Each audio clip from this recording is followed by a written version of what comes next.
All right, so for our lesson today, we're going to be working in Module 6. So make sure that when you're in your red workbook, you're not in Module 5 anymore. You're going to the next module and going to Module 6. There is a red paper that says Module 6 in your book, so make sure you're flipping to the Module 6, and it's going to be the lesson number 2 is where we're working. So make sure you're in the right place. If you want to grab your book really fast, you can be doing this with me.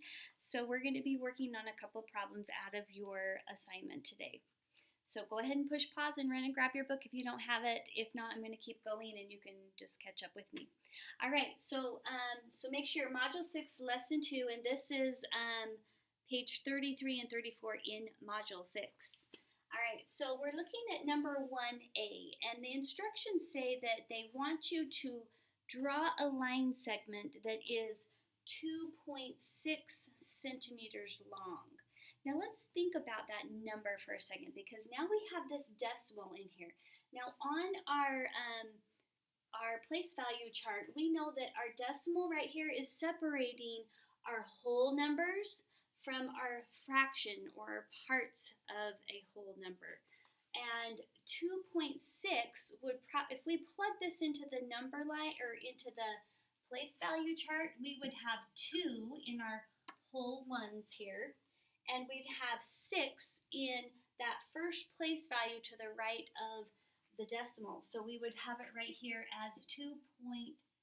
6 would be in that tenth spot. So if we were to draw this, now some of you may not have a ruler, so if you don't have a ruler, you can skip this part. But if you do have a ruler, it has to have centimeters on it. So on one side it has inches, on the other side it has these centimeters, all right? And as you can tell, it takes 10 of those little millimeters to make 1 centimeter. So if we were to draw this, we would have to start right here at the beginning and we'd draw to 2. That would be our whole centimeters, and then we'd have to go 6 of those little tiny millimeters to get to 2.6. So on my paper, I would lay it out here, and I would draw, and I'm gonna draw this a little bit bigger, like as if I had a great big ruler, but I would draw so that I had 1 centimeter, 2 centimeters, and then there would be, before I get to the 3 centimeter mark, this would be all of my little millimeters, and there would be 10 of them, and I would go 6. So 1, 2, 3, 4, 5, 6, I would be right there. So I would draw my line right to that millimeter mark. So I would have 2 holes plus these little fractional pieces that aren't quite a hole yet. We only have 6 of them, and we would need 10 to make a hole and make that turn into a 3 full centimeters. So you can draw this. If you don't have a ruler, don't worry about that part. But it does say, how would you write 2.6 as a mixed number? Now we know that mixed numbers have a whole part and has a fraction part, right? So our whole part would be our 2, because it's over here in our whole number section of our place value chart. So we could write this as 2 wholes, but now we need to write this 0.6 part. Well, what does 0.6 really mean? Well, if we look over here and we think about our place value chart, 6 tenths. How would you write 6 tenths as a fraction? You'd probably say 6 tenths, just like that, okay?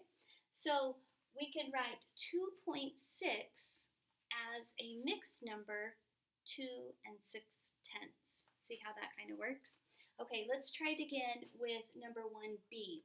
So number 1B is 3.4 centimeters. So I'm going to erase this out of my place value chart, and I'm going to plug in this 3.4 just so we can visualize. We have 3.4, meaning that we have 3 ones or 3 wholes, and we have 4 tenths here. we only have 4 out of the 10 pieces that it would take to make that hole. So how would I draw this with my ruler? I would have to draw it on my ruler, and I'm going to draw a bigger ruler just so you can see better. But if this was my ruler, I would have to go to the 1, 2, 3 hole mark, and then I would have to go 4 of little tenths more, which would be my millimeters. So 1, 2, 3, and I wouldn't be getting to 4 yet because I only have 4 out of the 10 pieces. So I'd have 1, 2, 3, 4, 5, 7, 8, 9, 10, and we have, it's right there at that 4th mark, or the 4/10ths mark. So I would draw it with my pencil right to there, and my line would be that long. All right. So now here we are. We're going to write this as a mixed number now. Well, looking at 3.4 or 3 4/10ths, I could write this as 3 in my whole numbers, because that's on this side of the decimal. That's my whole numbers. And then I have 4 in the tenths column, because that is the first place value to the right of the decimal. I know that that's the tenths, so I'm going to write 4/10ths. And we have 4/10ths. Okay, so you're going to continue to do the rest of problem number 1. We did A and B together. You're going to finish out to E. And then you're going to go to number 2. Now let's skip to number 2 for just a second. Or you can pause and finish out and then come back. But on number 2, it says 2 1s, 6 tenths. So how would I shade these? All of these are tenths, right? But this says 2 1s. Well, what is really 2 1s? 2 1s, if I was to plug this up here into my number line, 2 1s would go in the ones column, right? So we have 2, I need to get a different color, 2 1s, and then it says 6 tenths. So I would have 6 in my tenths here. So how should I shade this? Well, I have 2 holes, right? And this is going to be, if I shade all of these, this is going to be a hole. So I'm going to shade as if I was shading that whole thing. So on your paper, you're going to fill in all of the first whole block. Then I need another whole one, okay? So there's my 2. There's my 2 holes. And now I need 6 of my tenths. And because this is all cut into tenths, I know that each one of these is worth 1/10 of the whole. So I would shade 1 and 2, and we're working up to be able to get to 6, 3 and 4 and 5 and 6.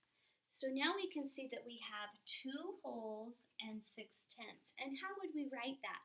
We would write that 2 and 6 tenths. We could write that as a mixed number, like that. How could we write this as a decimal, though? Well, as a decimal, we could put 2 in our ones, and we could have 6 in our tenths place, just like this. So we have 2.6, and it would be equivalent here. We'd have 2 and 6 tenths, 2.6, they're equivalent there. Okay, so in your assignment on the rest of problem number 2, you're going to be filling in, you're going to be shading the amount that they are asking you to shade in, and you're going to be writing it as, it looks like, yep, you're going to be writing it as a mixed number and a decimal number. All right, so if you have any questions on this, make sure that you draw a question mark by it, bring it to your Zoom meeting, and your teacher is going to go over it with you.